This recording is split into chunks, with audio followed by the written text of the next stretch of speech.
मेरा पति दुबई में नौकरी करता था और वहाँ से पैसे भेजता था।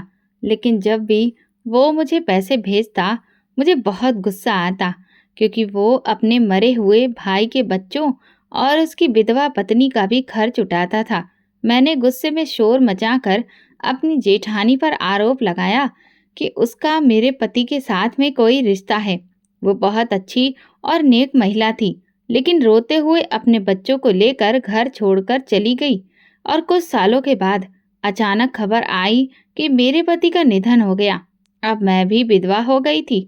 मुझे तब एहसास हुआ कि कर्मों का फल क्या होता है। अब जब खाने के भी लाले पड़ गए और पड़ोसियों ने मदद करनी चाहिए, तो पूरा मोहल्ला मुझ पर ताने कसने लगा। इस बार मुझे कुछ ज्यादा पैसे भेजना। मेरी बहन की शादी है, मुझे खूब खर्चा करना है। मैंने फोन पर अपने पति से कहा, लेकिन वो गुस्से में बोल पड़ा, पैसे पेड़ों पर नहीं उगते। मैं बहुत मेहनत से कमाता हूँ, खुद ठीक से खाना नहीं खा पाता, और तुम्हें लगता है कि पैसे आसानी से आ जाते हैं। उसकी लंबी चौड़ी बहस सुनकर मेरा खून खौल उठा। मैंने गुस्से में कहा, तो क्या इस बार अपनी विधवा भाभी को थोड़े कम पैसे नहीं भेज सकते? आखिर मेरी बहन की शादी भी तो जरूरी है। पति ने जवाब दिया, मैं पहले ही तुम्हारी बहन की शादी के लिए पैसे भेज चुका हूँ। अब और मुझे परेशान मत करो। मैं अपने भाई के बच्चों को भूखा नहीं मरने दूंगा। बताओ, उनका खाना ज्यादा जरूरी है या तुम्हारी बहन की शादी के महंगे कपड़े? उसकी ये बात सुनकर मैं और भड़क गई। तुम्हें हमारी जरूरतें कभी समझ में नहीं आती। दूसरे पतियों को देखो, अपनी पत्नियों की हर इच्छा पूरी करते हैं, और तुम 2 जोड़े कपड़े भी नहीं दिला सकते। मैंने अपनी खरीदारी के लिए पैसे नहीं मांगे, बच्चों के लिए सामान लिया है, तो इसमें इतना बड़ा क्या हो गया? मैंने फोन पर ही झगड़ा शुरू कर दिया तो उसने गुस्से में फोन काट दिया। मैं तिलमिलाकर रह गई। मेरा बस चलता तो उसे पकड़कर जोर से हिला देती। गुस्से में मैंने मेज पर रखा गिलास उठाकर जमीन पर दे मारा। मेरा नाम विनीता है। हमारे घर में हमेशा गरीबी का माहौल था। पापा ने 7 बेटियां पैदा करने के अलावा कुछ खास नहीं किया था। उनकी कमाई बहुत कम थी और व्यवहार भी अच्छा नहीं था।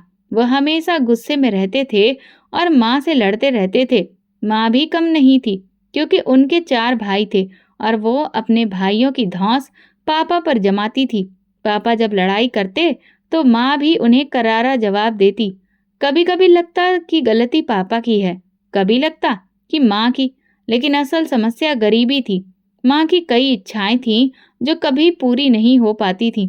इसी वजह से वो हमेशा चिड़चिड़ी रहती, और पापा को भी यही लगता कि वो सारी इच्छाएं पूरी नहीं कर सकते। एक दिन गुस्से में पापा बोले, अगर तूने एक बेटा पैदा कर लिया होता तो वह आज मेरा सहारा बनता, लेकिन तूने तो 7 7 बेटियां पैदा कर दी। अब मैं क्या करूं?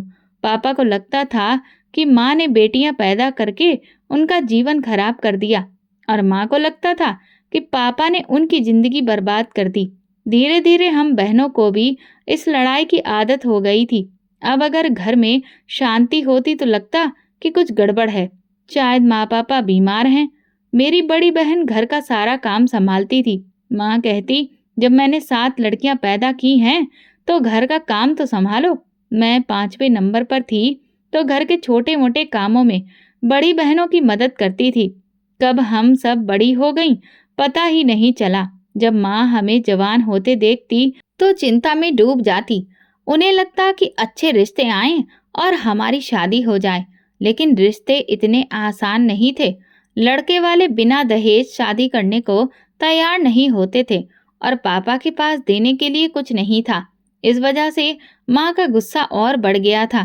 3 बहनों की शादी हो चुकी थी, अब 4 बहनें बची थीं। पापा का बोझ हल्का होने का नाम ही नहीं ले रहा था। मुझे भी माँ पापा पर तरस आता, लेकिन मैं कर ही क्या सकती थी? बस अपनी शादी का इंतजार कर रही थी ताकि इस घर से बाहर निकल सकूं। जब मेरी शादी का नंबर आया तो किस्मत से लड़का दुबई में काम करता था। ये सुनकर मेरी खुशी का ठिकाना नहीं रहा। मुझे लगा कि मेरी जिंदगी अब पूरी तरह से बदल जाएगी। रिश्ता फौरन तय कर दिया गया और 15 दिन बाद शादी की तारीख भी तय हो गई। लेकिन जब पता चला कि शादी के बाद मैं अपने पति के साथ दुबई नहीं जाऊंगी, बल्कि यहीं ससुराल में रहूंगी, तो मेरे सारे सपने टूट गए। मैंने अपने पति से बहुत जिद की कि वो मुझे भी अपने साथ दुबई ले जाए, लेकिन उसने साफ मना कर दिया। ये मुमकिन नहीं है। मेरी सैलरी भारत में ज़्यादा लगती है, लेकिन दुबई में बहुत मामूली है। अगर तुम्हें वहाँ पर ले गया तो खर्च कैसे उठाऊंगा? वहाँ के खर्चे बहुत ज़्यादा हैं। मुझे ऐसा लगा जैसे किसी ने मेरे सपनों को चूर चूर कर दिया हो। उसने मुझे समझाने की कोशिश की, मगर मैं समझने के लिए तैयार ही नहीं थी। मैंने कहा, मुझे कुछ भी नहीं पता, हम किसी भी तरह गुजारा कर लेंगे। तुम बस मुझे अपने साथ में ले चलो, मैं कोई नौकरी कर लूंगी। मेरी बात सुनकर उसने अपना सिर पकड़ लिया और बोला, ये कोई भारत नहीं है कि तुम वहाँ जैसे चाहो गुजारा कर लो। वहाँ पर रहना आसान नहीं होता, वहाँ ऐसे नहीं चलता। वैसे भी मेरी इतनी हिम्मत नहीं है कि मैं तुम्हें वहाँ ले जा सकूं। समझ रही हो? नहीं, तुम नहीं समझोगी। आखिरकार उसे समझ आ गया कि मैं किसी भी तरह से समझने को तैयार नहीं थी। उसने कहा, मुझे सिर्फ तुम्हारा ही खर्च नहीं उठाना, बाकी लोगों को भी देखना है। मुझे माँ को भी पैसे भेजने होते हैं। उसकी बात सुनकर तो मुझे बहुत गुस्सा आ गया। भला पति की जिम्मेदारी अपनी पत्नी और बच्चों का खर्च उठाना है या पूरे घर का? मेरे ससुराल में सास ससुर के अलावा मेरे जेठ और जेठानी भी रहते थे, जबकि मेरी 3 नंदे शादीशुदा थीं। फिर भी मेरी सास जब भी नंदे आती जाती उन्हें कुछ न कुछ देती रहती। वो मेरे पति की कमाई यूं ही बांट रही थी। मेरे जेठ की आमदनी भी बहुत ज्यादा नहीं थी, लेकिन घर में जरूरत का हर सामान मौजूद था, जिससे साफ पता चलता था कि ये सब मेरे पति की कमाई से ही मुमकिन हो रहा था। यहाँ से इतनी कमाई में ये सब खरीद पाना संभव नहीं था। मेरे ससुर तो बस दिन भर चारपाई पर पड़े रहते थे और मेरी जेठानी मेरे पति की कमाई पर ऐश कर रही थी। ये सब देखकर मेरा दिल जल जाता। मैं चाहती थी कि मेरे पति की कमाई सिर्फ मुझ पर और हमारे बच्चों पर खर्च हो और मैं वैसी जिंदगी जीऊं जैसी मैंने हमेशा सपने में देखी थी, लेकिन ऐसा हो न सका। मेरा पति मुझे दिलासा देकर वापस दुबई चला गया। पति के जाने के बाद भी मैंने हिम्मत नहीं हारी। मैंने सोच लिया था कि किसी न किसी तरह से मैं अपने पति को मना लूंगी। अभी तो हमारी शादी को ज्यादा समय नहीं हुआ था। मैंने सोचा कुछ साल मेहनत करूंगी और फिर वो जरूर मेरी बात मान जाएगा। आखिर पानी अगर लगातार पत्थर पर गिरता रहे तो उसे भी तोड़ देता है। फिर ये तो एक इंसान था, खासकर जब हमारे बच्चे हो जाएंगे तब वो खुद ही मुझसे दूर नहीं रह पाएगा। इसलिए मैंने सोचा कि जल्दी से जल्दी माँ बनने की कोशिश करूं, ताकि मेरे पति का ध्यान सिर्फ मुझ पर और हमारे होने वाले बच्चों पर रहे। मेरा पति साल में सिर्फ एक बार घर आता था और 2 महीने रुककर वापस चला जाता था। मैं उसकी वापसी का बेसब्री से इंतजार करती। मेरी सास मुझसे घर के काम करने के लिए कहती, लेकिन मैं साफ मना कर देती। आखिर मैं क्यों करूं? जब मेरे पति की कमाई पर पूरा घर पल रहा था, तो घर का काम मेरी जेठानी को करना चाहिए था। वो बिना कुछ कहे घर का सारा काम कर लेती। उसने कभी भी ना तो सास से बहस की और ना ही मुझसे काम करने को कहा। अगर वो कहती भी तो मैं उसे मुंह तोड़ जवाब देना जानती थी, लेकिन उसने कभी मुझे ऐसा कुछ भी नहीं कहा। वो चुपचाप सब काम कर लेती। मैं जब चाहती अपनी मर्जी से काम कर लेती और जब मन नहीं होता तो किसी काम को हाथ तक नहीं लगाती। कुछ महीनों के बाद मेरी सास ने मेरे पति से मेरी शिकायत करनी शुरू कर दी। फिर मेरे पति ने मुझे फोन पर समझाना शुरू कर दिया, लेकिन मैंने तो साफ कह दिया, जब आप घर आएंगे तो मैं खुद आपको सब कुछ बता दूंगी। सास की बातों पर ध्यान देने की जरूरत नहीं है। मेरा पति समझदार था। उसने मेरी बात मान ली और मुझे फोन पर नसीहतें देना बंद कर दिया। साल के आखिर में मेरा पति घर वापस आया। मैं हर समय उसके आसपास रहने लगी ताकि इस बार उसे अपने साथ दुबई ले जाने के लिए मना सकूं। मेरा एक और मकसद था, जल्दी से जल्दी माँ बनना, ताकि मेरे पति को बच्चों की याद सताए और वो मजबूर होकर मुझे अपने साथ ले जाए। मैं जानती थी कि जो काम पत्नी नहीं करवा सकती वो बच्चे बड़ी आसानी से करवा लेते हैं। मेरे पति के जाते ही मैं माँ बनने वाली थी। मैंने उसे ये खुशखबरी दी तो वो भी बहुत खुश हुआ। मेरी खुशी का कोई ठिकाना नहीं था। मेरा पति इस खबर से बहुत खुश था। फिर मुझे एक बेटा हुआ। अब तो मेरे पति की हर चीज़ मेरे हाथ में थी। मैं जो भी फरमाइश करती, वो उसे पूरा करने में लगा रहता। उसे अपने बेटे से बहुत प्यार था। मैंने उससे कह दिया कि मुझे खर्चे के लिए अलग से पैसे भेजे, क्योंकि मैं तुम्हारी माँ के सामने बच्चे की छोटी-मोटी ज़रूरतों के लिए हाथ नहीं फैला सकती। उसने मुझे अलग से पैसे भेजने शुरू कर दिए, जिनमें से कुछ मैं खुद पर खर्च कर लेती और बाकी पैसे बचाकर अपनी बहनों के लिए तोहफे खरीदती, जिससे वे बहुत खुश हो जाती। मेरी अभी 2 बहनें बची थीं, जिनकी शादी बाकी थी। माँ-पापा अब काफ़ी बूढ़े हो चुके थे। माँ ने काम पर जाना छोड़ दिया था और पापा की मामूली सी पेंशन से ही घर का खर्च चलता था। बाकी की मदद मैं कर दिया करती थी।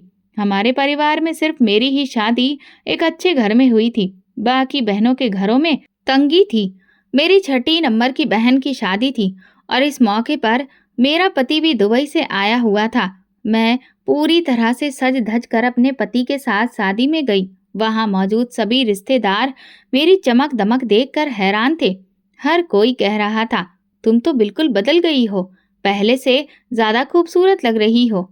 मेरी कजिन्स मेरी तारीफ करते नहीं थक रही थी और मैं खुशी से फूली नहीं समा रही थी। यही तो मैं चाहती थी कि मैं सबसे अलग और खास लगूं, और सच में मैं सबसे अलग दिख रही थी। मेरे पति ने मुझे शादी के लिए महंगा जोड़ा खरीदने से नहीं रोका, बल्कि उसने मेरी बहन की शादी के खर्चे में भी काफी मदद की। दहेज देने से लेकर खाने पीने तक हर चीज में उसने दिल खोलकर खर्च किया। मैंने सोच लिया था कि अब मैं अपने पति से एक अलग घर बनवाने की फरमाइश करूंगी, जहां मैं अपनी मर्जी से रह सकूं। मैं हमेशा के लिए जेठानी के साथ तो नहीं रह सकती थी। मेरे सास ससुर का क्या था, वे आखिर कब तक जिंदा रहते। वे चाहे तो हमारे साथ नए घर में रह सकते थे, लेकिन जेठानी के बच्चे बहुत शरारती थे। वे हमेशा घर में ऊधम मचाते रहते थे। मेरे कमरे में भी बिना पूछे आ जाते और फिर मेरे बच्चे को तंग करने लगते। कभी उसे सोते से उठा लेते, कभी गोद में उठाकर बाहर ले जाते। मुझे ये सब बिल्कुल भी पसंद नहीं था। मैं अपने बच्चे को अपनी मर्जी से सुलाना और उठाना चाहती थी। इसीलिए मैंने अपने पति से कहा कि मुझे अलग घर चाहिए। मेरे पति ने भी मेरी बात मान ली। उन्होंने कहा, अलग घर बनाना बहुत अच्छी बात है। मैं जितने पैसे भेजता हूँ, उससे कुछ ज़्यादा पैसे भेज दिया करूँगा, लेकिन तुम्हें उनमें से कुछ बचत करनी होगी। चाहो तो एक एफडी खुलवा लो, लेकिन पैसा बचाओ ताकि हम अपने लिए कुछ कर सकें। मेरे पति बहुत समझदार थे और मेरी हर बात जल्दी ही समझ जाते थे। हाँ हाँ, मैं ज़रूर पैसे बचाऊंगी और फिर हम अपनी मर्जी का घर खरीद लेंगे। ये सोचकर मेरी आंखों में खुशी के दिए जल उठे और मेरे होठों पर मुस्कान आ गई। मेरी शादी को 3 साल हो चुके थे कि फिर मेरे ससुर का निधन हो गया। वैसे तो मैं उनसे ज़्यादा करीब नहीं थी, इसलिए मुझे बहुत ज़्यादा दुख नहीं हुआ। लेकिन उनकी पेंशन से घर का खर्चा चलता था, जो कि अब खत्म हो गया। अब सारा खर्च मेरे पति पर आ गया था। वो दुबई में थे, इसलिए ससुर की मौत पर आ नहीं सके, लेकिन वो बहुत दुखी थे। मुझे इस बात की चिंता थी कि अब घर का पूरा खर्च मेरे पति को ही उठाना होगा और मेरी बचत का काम भी रुक सकता था। ससुर की मौत को 6 महीने ही हुए थे कि एक और हादसे ने हमारी जिंदगी बदल दी।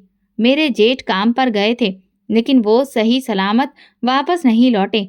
पता नहीं क्या हुआ कि काम के दौरान ही उनकी मौत हो गई। उस घटना से घर में कोहराम मच गया।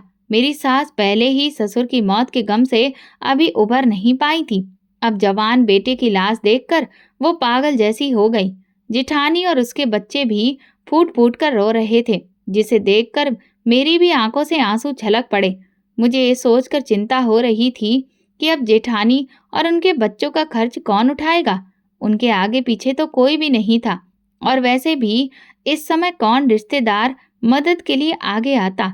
मेरी सास ने जेठानी के सिर पर हाथ रखते हुए कहा, अब से तू मेरी बहू नहीं, मेरी बेटी है और तू मेरी जिम्मेदारी है। मुझे पहले से पता था कि वो अपने बेटे पर गर्व कर रही थी, जो दुबई में रहता था। मेरी माँ ने मेरी जेठानी और उसके बच्चों की पूरी जिम्मेदारी ले ली थी। घर का खर्च वैसे ही चल रहा था। मेरी माँ, पापा की पेंशन और राजीव की कमाई भी बंद हो गई थी। अब मेरे पति अकेले ही पूरे घर का खर्च चला रहे थे। मेरा दिल इस बात पर दुखी था कि मेरे पति मेरी जेठानी के 4 बच्चों का खर्च उठा रहे थे, जबकि उनकी कमाई पर मेरा और मेरे बच्चों का हक था। ये वो समय था जब हमें अपने लिए कुछ बचत करनी चाहिए थी, एक अलग घर बनाना चाहिए था और बच्चों के भविष्य की चिंता करनी चाहिए थी, लेकिन ऐसा हो ही नहीं पा रहा था। अब मेरे पति भी मुझे पैसे देते हुए हिचकिचाने लगे थे और मेरी कोई बचत नहीं हो पा रही थी। मेरे सारे सपने टूटते जा रहे थे। मैं जो अलग घर बनाने का सपना देख रही थी, वो बिखर चुका था और ये बात मुझे बिल्कुल भी बर्दाश्त नहीं हो रही थी। मैं चिड़चिड़ी और गुस्सैल हो गई थी। मैं वैसे भी अपनी माँ से ज़्यादा बातें नहीं करती थी, लेकिन अब तो मैंने उनसे बिल्कुल बात करना छोड़ दिया था। मैं उनकी किसी भी बात की परवाह नहीं करती और जेठानी से भी दूरी बनाकर रखती थी। वो जानती थी कि मुझे ये सब बिल्कुल पसंद नहीं है कि मेरा पति उसकी जिम्मेदारियां उठाए। मेरी सासू माँ अब बीमार रहने लगी थी और ज़्यादातर वक्त अपने कमरे में गुजारती थी। मैं जेठानी को ताने मारने से नहीं चूकती। मैं उसे हमेशा ये जताने की कोशिश करती कि वो मेरे पति की कमाई पर पल रही है और उसके बच्चे ऐश कर रहे हैं, जबकि मेरा पति विदेश में अकेले मेहनत कर रहा है। मेरी सबसे छोटी बहन की शादी करीब आ गई थी। मैंने अपने पति से कहा कि मुझे खर्चे के लिए ज़्यादा पैसे भेजो, तो उन्होंने कुछ पैसे भेज दिए, लेकिन वे काफ़ी नहीं थे। मैं चाहती थी कि मैं अपनी बहन की शादी में अच्छे से तैयार होकर जाऊं, ताकि लोग मेरी तारीफें करें। जब मैंने अपने पति से और पैसे मांगे, तो उन्होंने साफ मना कर दिया। तुम जानती हो कि अब खर्चे बहुत ज़्यादा हैं और इतने में गुजारा करना मुश्किल है। जैसे मैं खुद मैनेज कर रहा हूँ, तुम्हें भी करना पड़ेगा। मैं उनकी बात सुनकर हैरान रह गई। मेरी बहन की शादी थी, भला मैं खर्चे कैसे कम कर सकती थी? लेकिन वे दूसरों पर तो पैसा लुटा रहे थे, जबकि मुझ पर खर्च करने से उन्हें तकलीफ हो रही थी। मेरा दिमाग गुस्से से भर गया था। मैं चाहती थी कि मैं जेठानी को घर से निकाल दूं, लेकिन मेरी माँ के रहते हुए यह संभव नहीं था। अगर मैंने ऐसा किया तो मेरी सासू माँ वो मेरे पति से ही मेरी शिकायत कर देती और मुझे घर से निकाल दिया जाता। मैं गुस्से में घुट घुट कर जीने लगी थी। मेरे पास और कोई रास्ता नहीं था। मेरा पति मेरी पकड़ से बिल्कुल बाहर था और मेरी सासू माँ घर की मालकिन बनी बैठी थी। लेकिन जल्दी मुझे मौका मिल गया। मेरे पति और उनके बड़े भाई की मौत का सदमा मेरी सासू माँ ज़्यादा दिनों तक सहन नहीं कर सकी और फिर बीमार होकर 2 साल के अंदर ही चल बसी। वे राजीव की मौत से बहुत ज़्यादा बीमार पड़ गई और बिस्तर पर लग गई और उनकी हालत लगातार बिगड़ती जा रही थी। फिर एक दिन उन्होंने दुनिया को अलविदा कह दिया। मेरे पति और जेठानी सासू माँ की मौत पर बहुत दुखी थे। जेठानी की तो पूरी दुनिया ही उजड़ गई थी। मेरी सासू माँ ही उनका सहारा थी। वो उनके बच्चों का पूरा ध्यान रखती थी, लेकिन मेरे बच्चों की परवाह नहीं करती थी। अब घर की जिम्मेदारी पूरी तरह से मेरे हाथ में आ गई थी। मेरे पति सासू माँ के अंतिम संस्कार में आए थे, लेकिन कुछ दिनों के बाद ही वापस चले गए। उन्होंने कहा, अब मैं 2-2 नौकरियां कर रहा हूँ, इसलिए ज़्यादा दिनों की छुट्टी मैं नहीं ले सकता। मैंने सोच लिया था कि मैं अपनी जेठानी को अब ज़्यादा दिनों तक घर में टिकने नहीं दूंगी। सासू माँ की सारी रस्में खत्म होते ही मैंने जेठानी पर इल्ज़ाम लगा दिया कि उसका मेरे पति के साथ कोई गलत रिश्ता है और वो उनसे शादी करना चाहती है। जेठानी ये सुनकर हैरान रह गई। तुम जानती हो कि तुम्हें पसंद नहीं है कि तुम्हारे पति मेरे और मेरे बच्चों की मदद करें, लेकिन मुझ पर इतना गलत इल्ज़ाम मत लगाओ। मैं ऐसी नहीं हूँ, उसने सख्त लहजे में कहा, मगर मैं गुस्से में जल भुन रही थी। मैं तुम्हें अच्छी तरह जानती हूँ कि तुम कैसी हो। अब मेरे घर से निकल जाओ और हमारी जान छोड़ो। मैं तुम्हें अब एक पल भी बर्दाश्त नहीं कर सकती। मैंने उसे घर छोड़ देने के लिए कह दिया। वो रोने लगी और अपने आंसू पोंछते हुए बोली, डरो, ये वक्त किसी और पर भी आ सकता है। मुझे उसकी बात सुनकर और गुस्सा आ गया। तुम इतने सालों से मेरे पति का पैसा खा रही हो और मुझे ही बद्दुआएं दे रही हो। मैंने सोचा भी नहीं था कि मेरे इतने एहसानों के बाद मेरे हिस्से में सिर्फ बद्दुआ आएगी।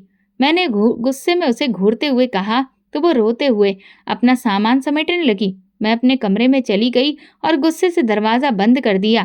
कुछ घंटों बाद जब घर में सन्नाटा छा गया, तो मैं बाहर आई जेठानी अपने बच्चों को लेकर घर छोड़कर जा चुकी थी। मेरा दिल खुशी से उछलने लगा। आखिरकार मुझे मेरी मंजिल मिल ही गई थी। शादी के इतने सालों बाद मुझे अकेले अपने घर में रहने का मौका मिला था। अब मैं अपनी मर्जी से पूरा घर सजा सकती थी और अपने बच्चों के साथ खुशी से रह सकती थी। मैंने अपने पति को बता दिया कि जेठानी खुद ही अपनी मर्जी से घर छोड़कर चली गई है।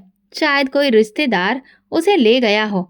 हालांकि मुझे पता था कि उसका कोई भी रिश्तेदार नहीं था। अब वो खुद अपनी जिंदगी का फैसला कर सकती थी। मुझे उसकी चिंता करने की कोई जरूरत नहीं थी। मेरे पति की कमाई पर सिर्फ मेरा हक था। वे हर महीने पैसे भेजते और मैं अपनी मर्जी से उन्हें खर्च करती। बचत करना तो अब भी संभव नहीं था, लेकिन हर महीने मिलने वाले पैसे से मेरा गुजारा चल ही जाता था। मैं अपनी जिंदगी मजे से जीने लगी। मैं रंग बिरंगे कपड़े सिलती और फैशन के हिसाब से अच्छे से तैयार होती। भले ही मेरा पति यहाँ नहीं था, लेकिन मुझे तैयार होने का बहुत शौक था। मैं सज धज कर मोहल्ले में घूमने निकल जाती और वहाँ की गरीब औरतों को अपने खूबसूरत कपड़े दिखाती। जब वे जलन और ईर्ष्या से मुझे देखती तो मुझे बहुत खुशी होती। मेरी जिंदगी बिना किसी चिंता के गुजर रही थी। घर के अधिकतर काम नौकरानी ही कर देती थी और बच्चों के लिए मैं बाहर से खाना मंगवा लेती थी। मुझे भी घर का खाना बना हुआ पसंद नहीं था, इसलिए मैं रोज बाहर से कुछ मंगवा कर खाती। बच्चे भी खुशी खुशी बाहर का खाना खाते और हमारा दिन फिर इसी तरह से कट जाता। मैं अक्सर तैयार होकर कभी किसी बहन के घर तो कभी किसी और के घर चली जाती। मैं अपने साथ साथ खाने पीने की चीजें भी ले जाती और हम सब मिलकर हंसी मजाक करते और खूब खाते। क्योंकि मैं हर बार ढेर सारा सामान लेकर जाती थी, इसलिए मेरी बहनें और उनके बच्चे मेरे आने से बहुत खुश होते। मुझे कभी लगा ही नहीं था कि मेरी जिंदगी इतनी अच्छी हो जाएगी। ये सब मेरी समझदारी और योजनाओं की वजह से ही संभव हुआ था। अगर मैं अपनी जेठानी को घर से नहीं निकालती तो शायद आज भी उसके बच्चों की देखभाल कर रही होती। लेकिन मेरी ये खुशी ज्यादा समय तक नहीं रही। कुछ सालों के बाद अचानक खबर आई कि मेरा पति अब इस दुनिया में नहीं रहा। ये सुनकर मुझे यकीन नहीं हुआ। मैं बहुत परेशान हो गई। कई दिनों से मेरा अपने पति से कोई संपर्क भी नहीं था। उसके ऑफिस का नंबर मेरे पास था तो मैंने वहां फोन किया। उससे पता चला कि वो कुछ समय से बीमार था और अब उसकी मौत हो चुकी थी। उसका मृत शरीर कुछ महीनों में घर भेज दिया जाएगा। ये सुनकर मैं हैरान हो गई और घबरा गई। अब मैं विधवा हो चुकी थी। ऐसा लगा कि जैसे मुझ पर कोई बहुत बड़ा दुख आ गया हो। अब मैं अपनी जिंदगी कैसे गुजारूंगी? ये सोच सोच कर मेरा दिमाग काम नहीं कर रहा था। मेरे लिए मेरा पति ही एकमात्र जीने का सहारा था। मैंने कभी भी पैसे बचाकर नहीं रखे थे। मैं जितने भी पैसे मिलते थे सब खर्च कर देती थी। मैंने अपने पति से कहा भी था कि वो खुद कुछ पैसे बचा ले, क्योंकि महंगाई बढ़ रही थी और मेरे लिए बचत करना आसान नहीं था। अब सारे पैसे खत्म हो चुके थे। बच्चे रोज मुझसे कुछ न कुछ मंगवाने के लिए कहते, लेकिन मैं कहाँ से ला कर देती? घर में खाने के भी लाले पड़ गए। जब मैंने अपनी बहनों से उधार मांगा तो उन्होंने साफ मना कर दिया। वे बोली कि उनका खुद का घर खर्च मुश्किल से चल रहा है, वे मेरी मदद नहीं कर सकती। मेरा तो कोई भाई भी नहीं था और पापा भी बहुत पहले गुजर चुके थे। मेरी मदद करने वाला कोई भी नहीं था। मोहल्ले वालों से मैंने आटा उधार लिया और उससे रोटियां बनाई, खुद भी खाई और बच्चों को भी खिलाई। लेकिन बच्चों को बाहर के खाने की आदत थी, इसलिए उन्हें सूखी रोटी खाना बहुत मुश्किल लग रहा था। ये कब तक चलता? मोहल्ले के लोगों ने भी मेरी मदद करने से मना कर दिया। दुकानदार भी अब उधार सामान देने को तैयार नहीं थे। उन्होंने साफ कह दिया कि पहले का उधार चुकता करो, तभी तुम्हें नया सामान मिलेगा। अब मुझे समझ आ गया था कि इंसान जैसा करता है वैसा ही भरता है। अगर मुझे पहले पता होता कि मेरा भविष्य इतना अंधकारमय हो जाएगा तो मैं कभी भी ऐसी जिंदगी नहीं जीती। मैं अपने बीते कल के बारे में सोचती और पछताने के अलावा मेरे पास कुछ नहीं बचा था। काश मैंने कुछ पैसे बचा लिए होते। काश मैंने अपनी जेठानी और उसके अनाथ बच्चों का सहारा बनकर उनका ख्याल रखा होता। काश मैंने उनके साथ प्यार और समझदारी से जीवन बिताया होता। मेरी जिंदगी में बहुत से काश थे। अब मैं सोच रही थी कि जब मैंने अपनी जेठानी को घर से निकाला था, तब उसने अपने बच्चों को कैसे पाला होगा। उन्हें 2 वक्त का खाना खिलाने के लिए उसने कितनी तकलीफें झेली होंगी। अकेले जिंदगी गुजारना कितना मुश्किल होता है, ये अब मुझे समझ में आ रहा था। शादी से पहले मेरी जिंदगी सपनों और इच्छाओं से भरी हुई थी, लेकिन जब सब कुछ मिला तो मैं उसे संभाल नहीं पाई। मैंने सब कुछ अपने कब्जे में करने की सोची और ये भूल गई कि मिल बांट कर खाने से बरकत होती है। अकेले खाने और लालच करने से इंसान का भाग्य भी रूठ जाता है। भगवान ने मुझसे मेरा सब कुछ छीन लिया था। मैं किसी तरह भूख सहन कर रही थी, लेकिन अपने बच्चों को भूखा नहीं देख सकती थी। वे भी अब अनाथ हो चुके थे। मुझे अपनी जेठानी के बच्चे याद आने लगे। अगर मैंने तब उनके साथ बुरा व्यवहार ना किया होता तो शायद आज मेरी भी मदद होती, लेकिन अब पछताने से क्या फायदा। भगवान शायद अब मेरी माफी भी स्वीकार नहीं करेगा, क्योंकि मैंने 4 अनाथ बच्चों को बेघर कर दिया था। बच्चों की भूख मुझसे देखी नहीं गई तो मैं चप्पल पहनकर घर से बाहर निकल गई। मैं पहले ही कई दुकानदारों से उधार मांग चुकी थी, लेकिन अब कोई भी मदद करने को तैयार नहीं था। मेरे ऊपर किसी को भरोसा ही नहीं था, लेकिन मैं हाथ पर हाथ रखकर बैठ नहीं सकती थी। मैंने सोचा कि कोई काम ढूंढ लूं, भले ही मुझे लोगों के घरों में काम करना पड़े, लेकिन कम से कम बच्चों को खाना तो मिल जाएगा। मेरे घर में जो नौकरानी काम करती थी, मैं उसके घर गई और उसे अपने हालात बताए। मैंने उससे कहा कि वो कई घरों में काम करती है, अगर किसी घर में काम हो तो मुझे दिलवा दे, ताकि मैं अपने बच्चों का पेट भर सकूं। उसने हाँ कर दी और कहा, मैं जल्दी से जल्दी तुम्हारे लिए कोई काम ढूंढकर बताऊंगी। थोड़ी राहत महसूस कर मैं घर लौटी ही थी कि मोहल्ले में रहने वाला विपिन मेरे दरवाजे के आगे खड़ा दिखा। वो हाथ में प्लेट पकड़े खड़ा था। ये आपके लिए चावल लाया हूँ, वो मुस्कुराते हुए बोला। मैंने कृतज्ञता भरी नजरों से उसे देखा और उसके हाथ से प्लेट ले ली। प्लेट में गरम गरम चावल थे। मेरी भूख तेज हो गई। मैंने उसे शुक्रिया कहा और अंदर चली गई। प्लेट शाम को आकर ले जाऊंगा, उसके शब्द मेरे कानों में पड़े। मैंने सिर हिला दिया और फिर वो चला गया। पहली बार मेरे पेट में कुछ गया तो खुद ब खुद मेरे होठों से भगवान का धन्यवाद निकल गया। अब विपिन रोज कुछ न कुछ लेकर आने लगा, कभी फल, कभी सब्जी, तो कभी पका हुआ खाना। उसकी दया देखकर मैं हैरान थी, लेकिन मुझे समझ आ गया था कि भगवान ने उसे मेरी मदद के लिए भेजा है। मेरे पास अब कोई और रास्ता नहीं था। जब तक मुझे काम नहीं मिलता, तब तक मुझे ऐसे ही गुजारा करना था। मेरे पास कोई और रास्ता ही नहीं था। जब तक कोई काम नहीं मिलता, तब तक ऐसे ही गुजारा करना था। मैंने विपिन से कुछ पैसे उधार मांग लिए, ताकि मैं अपने घर में राशन की कुछ जरूरी चीजें ला सकूं।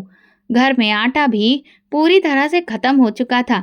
उसने बड़ी ही उदारता दिखाई, लेकिन मुझे क्या पता था कि उसकी नीयत खराब थी और उसके इरादे सही नहीं थे।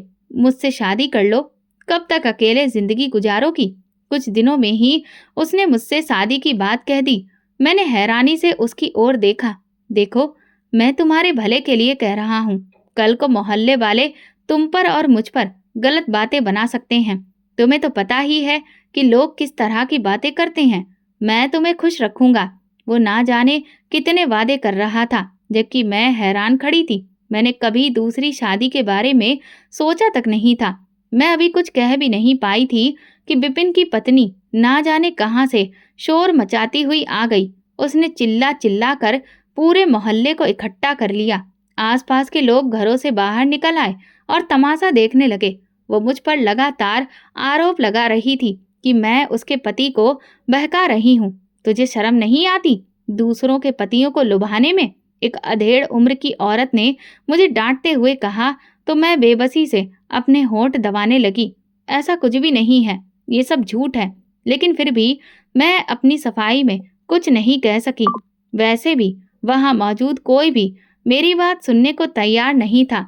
मैंने मदद मांगने के लिए विपिन की ओर देखा, लेकिन वो खुद ही जोर से बोल पड़ा, मैं इससे शादी करना चाहता हूँ। हमारे बीच कोई गलत रिश्ता नहीं है। विपिन ने अपनी पत्नी को समझाने के बजाय उसके गुस्से को और भड़काने का काम किया। उसकी पत्नी कमर पर हाथ रखकर बोली, देख लो, सुन लो सब लोग, शादी करने चला है ये। एक पत्नी के अधिकार तो पूरे कर नहीं सकता, अब ये दूसरी शादी करेगा। देख लो, इस औरत ने मेरे पति को अपने जाल में फंसा लिया है। आप लोगों को याद ही होगा, इसका पति यहाँ नहीं रहता था, फिर भी ये हर रोज सज धज कर मोहल्ले में घूमती थी। मैं तो कहती हूँ इसे इस मोहल्ले से निकाल बाहर करो। आज इसने मेरा घर बर्बाद किया है, कल किसी और का घर उजाड़ देगी। मोहल्ले के सभी लोग उसकी हाँ में हाँ मिला रहे थे। निकल जाओ हमारे मोहल्ले से, चली जाओ तुम यहाँ से। लोगों ने आगे बढ़कर मेरा सामान उठाकर घर से बाहर फेंकना शुरू कर दिया। वे गुस्से में भरे हुए थे। मैं बहुत परेशान थी और उन्हें रोकने की कोशिश कर रही थी, लेकिन कोई भी मेरी बात सुनने को तैयार ही नहीं था। मेरी बेबसी अपनी चरम सीमा पर थी। जो मैंने अपनी जेठानी के साथ किया था, अब वही मेरे साथ हो रहा था। मुझे अपनी गलती का एहसास हो रहा था। काश कोई तो मेरी मदद करता। रुक जाइए, आप सब ये क्या कर रहे हैं? तभी मुझे एक जानी पहचानी आवाज सुनाई दी। मैंने फौरन अपनी तरफदारी करने वाले की ओर देखा। मेरी जेठानी हैरान होकर मोहल्ले वालों को देख रही थी। ये सब क्या हो रहा है? वो आगे बढ़कर सबके सामने खड़ी हो गई। मोहल्ले की औरतों ने मुझ पर आरोप लगाने शुरू कर दिए, लेकिन उसने तुरंत हाथ उठाकर सबको चुप करा दिया। बस करो, अगर तुम अपने पति को संभाल नहीं सकती तो इसमें इसकी क्या गलती? तुम खुद अपने पति को आकर्षित किया करो। आप सब लोग अभी के अभी यहाँ से चले जाएं, वरना मैं पुलिस को फोन करके बुलाऊंगी और सबको अंदर करवा दूंगी।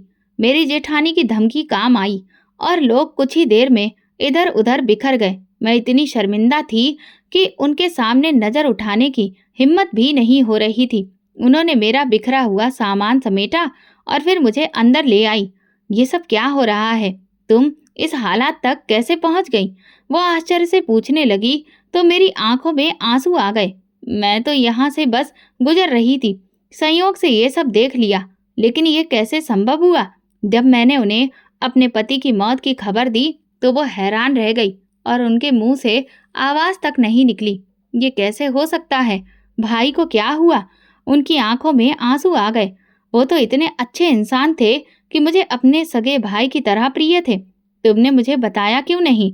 कम से कम एक बार पुकारती। मैं तुम्हारी मदद के लिए हर समय तैयार रहती। मैं तुम्हें क्या पुकारती? मैं तो खुश थी कि मेरी उससे जान छूटी।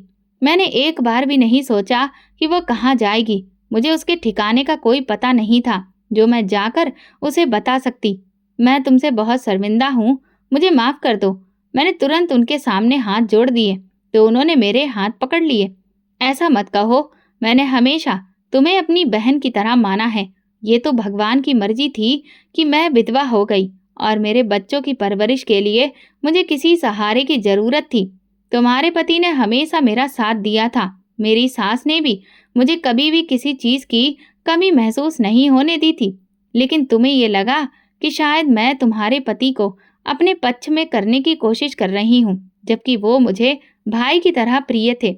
मुझे यही सही लगा कि मैं अब ये घर छोड़ दूं और अपने बच्चों के लिए खुद खड़ी हो जाऊं। मैंने एक कंपनी में नौकरी कर ली और अब अच्छी कमाई कर रही हूँ। मैं अपने बच्चों की देखभाल करने में सक्षम हूँ। जिठानी की बातें सुनकर मुझे बहुत पछतावा हुआ। ऐसा नहीं है, मैं गलत थी। मैंने तुम पर झूठे आरोप लगाए, जबकि दिल से जानती थी कि तुम नेक इंसान हो और मेरे पति के बारे में ऐसा कभी नहीं सोच सकती। बस मैं तो ये चाहती थी कि तुम मेरे घर से चली जाओ। मैंने अपनी सभी गलतियों को स्वीकार कर लिया था, लेकिन मेरी जेठानी का दिल बहुत बड़ा था। उन्होंने मुझे दिल से माफ कर दिया तो मेरे मन से भारी बोझ उतर गया। अब मैं अपने भगवान से भी माफी मांग रही थी। शायद उन्होंने मुझे सही राह पर चलने का संकेत दिया था और मेरी परेशानियों को कम करने वाले थे। मुझे भी कोई नौकरी दिलवा दो ताकि मैं अपने बच्चों का पालन पोषण कर सकूं। चिंता मत करो, मैं कल ही अपनी कंपनी के मालिक से बात करूंगी। तब तक तुम मेरे साथ मेरे घर चलकर रहो। ये मकान किराए का है और मैं अपनी तनख्वाह से किराया देती हूँ। तुम्हें अब किसी चीज की चिंता करने की जरूरत नहीं है। संजीव ने विधवा होने के बाद मेरा और मेरे बच्चों का जितना साथ दिया था, अब मैं उनके बच्चों को अकेला कैसे छोड़ सकती थी। इस घर को किराए पर दे दो, इससे कुछ खर्चा निकल आएगा और तब तक तुम्हारी नौकरी भी लग जाएगी। जेठानी की बात सुनकर मैं बेहद खुश हो गई। ये वाकई संभव था। वैसे भी अब इस मोहल्ले में मेरा रहना ठीक नहीं था। मेरे बच्चों ने जो कुछ सहा था, मैं नहीं चाहती थी कि वे दोबारा वैसा कुछ भी सहें और अपनी माँ के बारे में कुछ गलत सोचें। मैं अपना सारा सामान लेकर जेठानी के घर चली गई। वो घर भले ही छोटा था, लेकिन उन्हें हमारे वहां पर रहने से कोई आपत्ति नहीं थी। कल तक जो औरत मेरे सहारे थी, आज वही मेरा सहारा बन गई थी। मैं भगवान की इस लीला को देखकर हैरान भी थी और शर्मिंदा भी। जेठानी की मदद से ही मैंने अपने ससुराल के घर को किराए पर दे दिया। जब पहला किराया आया तो मैंने आधी रकम जेठानी के हाथ में रख दी। आखिर वो भी इसकी हकदार थी। वो घर मेरे पति और उनके बड़े भाई दोनों का था, लेकिन जेठानी ने पैसे लेने को तैयार ही नहीं हुई थी। मेरी खुद की आमदनी है। जब तक तुम्हारी नौकरी नहीं लगती, तुम ये पैसे अपने पास रखो, बच्चों के खर्चों में काम आएंगे। जेठानी की ये बात सुनकर मेरी शर्मिंदगी अब और भी ज्यादा बढ़ गई थी। अब मुझे उनके साथ में रहते हुए 2 महीने हो चुके थे। उन्होंने कभी भी किसी चीज को लेकर मुझे ताना नहीं दिया था। वो मेरा और मेरे बच्चों का पूरा ध्यान रखती थी। घर के किराए से आने वाले पैसे से मैं बच्चों पर खर्च करती थी, जबकि बाकी खर्चा जेठानी पूरा करती थी। मैं उनके इस व्यवहार पर हैरान भी थी और शर्मिंदा भी। मुझे अब तक नौकरी नहीं मिली थी, लेकिन कंपनी के मालिक ने वादा किया था कि जैसे ही कोई जगह खाली होगी, वो मुझे जरूर बुलाएगा। जेठानी के घर आने के बाद मेरे बच्चों को एक भी दिन भूखा नहीं सोना पड़ा। माँ का शुक्र था कि वे रोज भरपेट खाना खा रहे थे। मैं भी संतुष्ट थी और अब आत्मनिर्भर बनने की कोशिश कर रही थी। एक दिन दरवाजे पर दस्तक हुई तो मैं दरवाजे की ओर बढ़ी। मेरी जेठानी नौकरी पर गई हुई थी और उनके सभी बच्चे स्कूल में थे। घर पर सिर्फ मैं और मेरा छोटा बेटा था, जबकि बड़े बेटे को मैंने जेठानी के बच्चों के साथ उसी स्कूल में दाखिला दिलवा दिया था। मैंने दरवाजा खोला तो अपने पति को सामने देखकर मैं चौंक गई। मेरे मुंह से शब्द ही नहीं निकल रहे थे। मैं इतनी स्तब्ध थी कि मुझे यकीन ही नहीं हो रहा था कि मेरा पति जिंदा और सही सलामत मेरे सामने खड़ा है। ऐसे क्या देख रही हो? अंदर नहीं बुलाओगी? वो हल्की मुस्कान के साथ बोला तो मैं तुरंत एक तरफ हट गई। आप जिंदा हैं, लेकिन आपके ऑफिस से तो पता चला था कि आपकी मृत्यु हो गई। फिर आप वापस कैसे आ गए? ये सब कैसे हुआ? मैंने एक के बाद एक कई सवाल पूछ लिए। मैं तुम्हें पूरी कहानी सुनाऊंगा, पहले मुझे एक गिलास पानी तो दो। बड़ी मुश्किलों से तुम लोगों का पता लगाकर मैं यहाँ तक पहुँचा हूँ। मैं पहले पुराने घर पर गया था, लेकिन तुम वहाँ क्यों नहीं हो? उसके इस सवाल पर मैं चुप रही।